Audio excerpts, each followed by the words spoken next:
when I got in a really bad place with the chronic pain in my leg, like that's the only closeness I've had with real depression. And I definitely got depressed during that window, but didn't realize that I just took it all as chronic pain.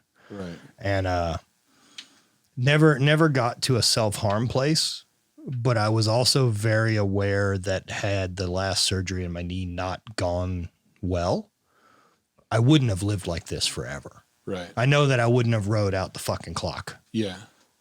But I'm not,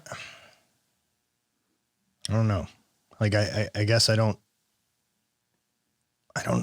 feel like people are obligated to be here.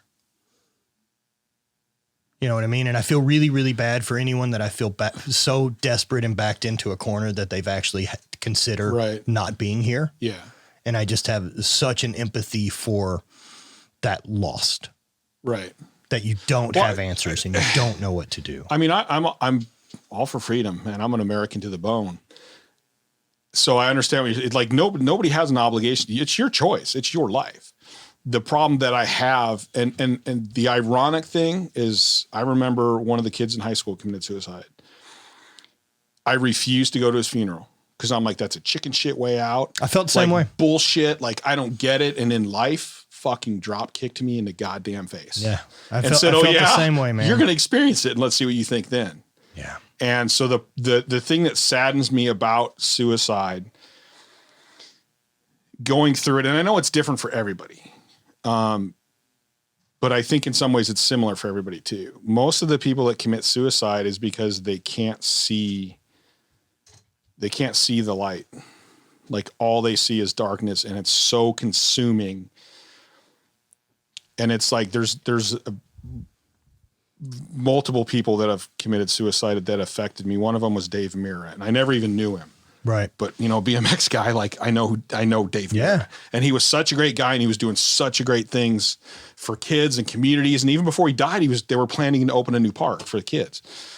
And I just thought, God, dude, if I just knew him and he could have called me. Yeah, I know. Cause it's just sad to see someone like that. And I think the only thing that saved me is, for some reason, I have this light in my soul. And it's never gone out. It's gotten really dim, but it's always there. And I've always been able to find some reason to not do it. But it's hard. Like, it's hard, and you really have to search for it. And I think it was one of the guys for Lincoln Park that committed suicide. Allegedly. Yeah. And then, like, one of the guys at work is like, God damn, did you hear about that's bullshit? He's got 8 kids. And I go, oh, hold on. Like, you're not seeing the right side of this. No. I go, hold on. You don't think he fucking knows that? I go, give me about an hour and let me come back and talk to you. Yeah. And so I went and thought about it, and I go, how can I explain this to people that haven't been through it? Because even I didn't know it till I went through it. And I came back and I go, okay, we had like stripes on the floor, yellow stripes. I go, can you walk that stripe? And he goes, oh yeah, it'd be a piece of cake, like heel toe, like all the way through. I go, okay, what if that was a beam and that was 40 stories in the air? Could you do it? And he's like, whoa, I don't know. That'd be pretty scary. And I go, why? You walked it on the floor. What's the difference if it's 40 stories up?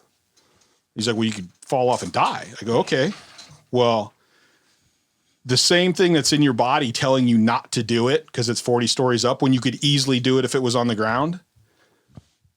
That's kind of the opposite effect for someone in suicide. Like, something in their brain, something inside of them is screaming, just do this. It'll end it all. Just do it. It'll end it all. And you have to try to fight that urge because there's so much more after that. Yeah. Like, no matter what you're feeling at that point, it can get better, and it will get better. You have to stay strong, and you have to go through that. And you also got to be smart enough to, when you do get through it, go, wait a minute. Like, I need to kind of figure out why that happened, and I need to set up a plan to not let this happen again. Yeah, like, get us back out of the woods. At my worst, I actually sat down and I wrote an article for my training log. And anybody who's like knows my story knows this, but I always tried to find different ways to deal with it. One of my ways was photography, and I would do some really dark photography stuff. And then I also started writing about it, and I wrote one, and I decided it took me like 3 hours of staring at it to enter it, to send it out on the internet. And that was probably one of the best things I ever did, as scary as it was. Cause I thought, dude, I'm all my sponsors. Like I got up in the morning and I'm like, oh, I'm fucked. Dude, no one's backing out. I go, I'm going to lose my sponsors and everything's bad. And then the first phone call was one of my main sponsors. And I'm like, oh, here we go. And the first thing I heard as soon as I answered the phone, you got the biggest balls of anybody I've ever known in my life. That's awesome. Yeah, man. And I was like, oh. It's crazy that we'll build it that way, right? That we'll act like it's going to, I'm showing everyone this weakness. Mm-hmm. No one's going to fucking back you. Mm-hmm. And it was the opposite. It's always the opposite. Like all these people that I thought had everything together were telling me their stories. No. And telling me how they went through it, but they had never told anyone else. Everyone's got shit. Yeah. And it was really cool to have that effect from people. And that actually kept me going, well, wait a minute, Chad, like you got the balls to talk about this. Somehow you got the balls to get on a camera and shed tears because it's still so emotional for you.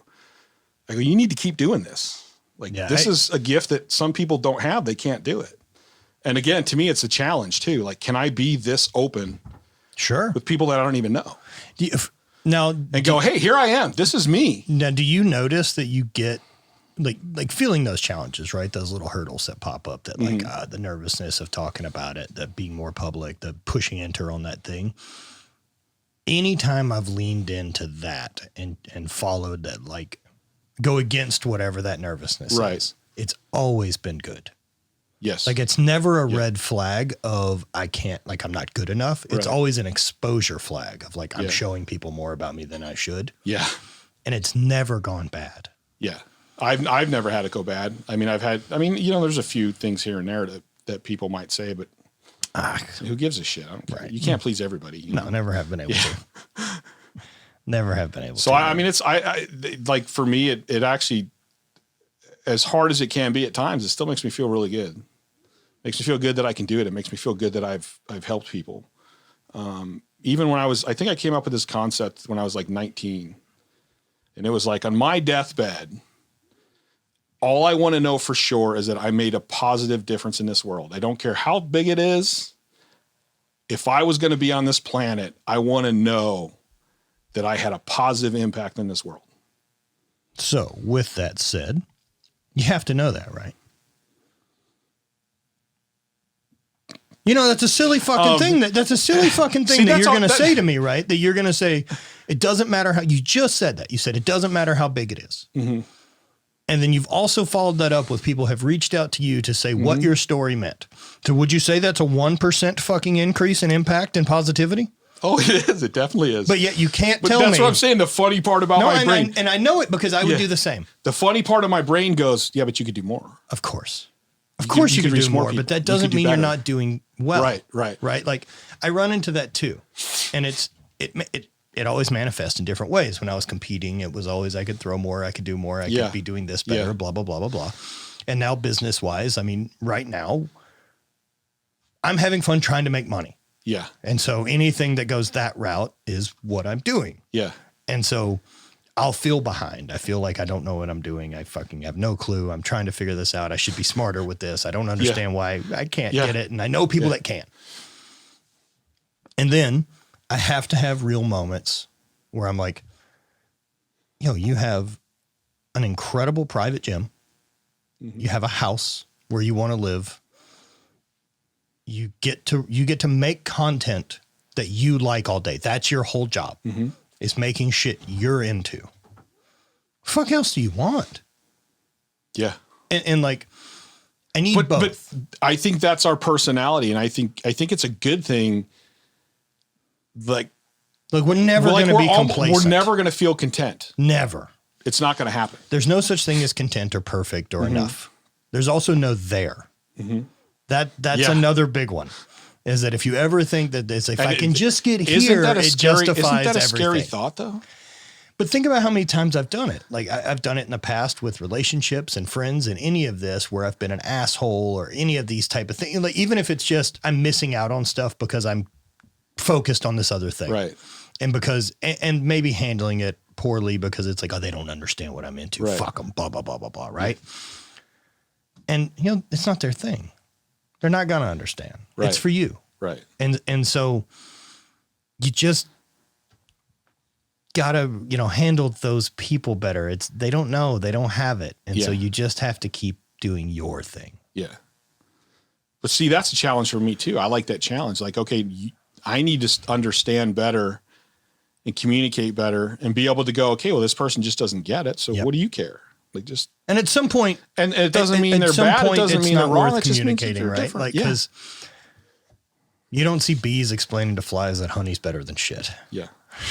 If you're not, at some point I'll explain, but if you're not willing to jump on board, that's fine. I do though, because there's a part of me, I like helping people.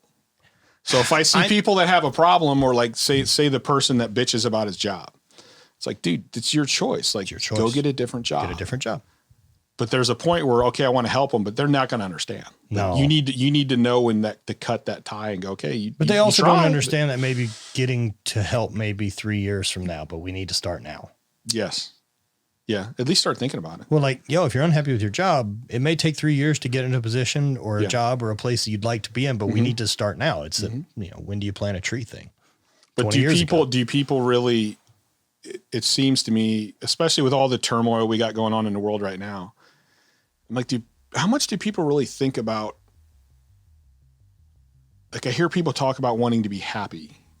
It seems like they're always looking for external gratification.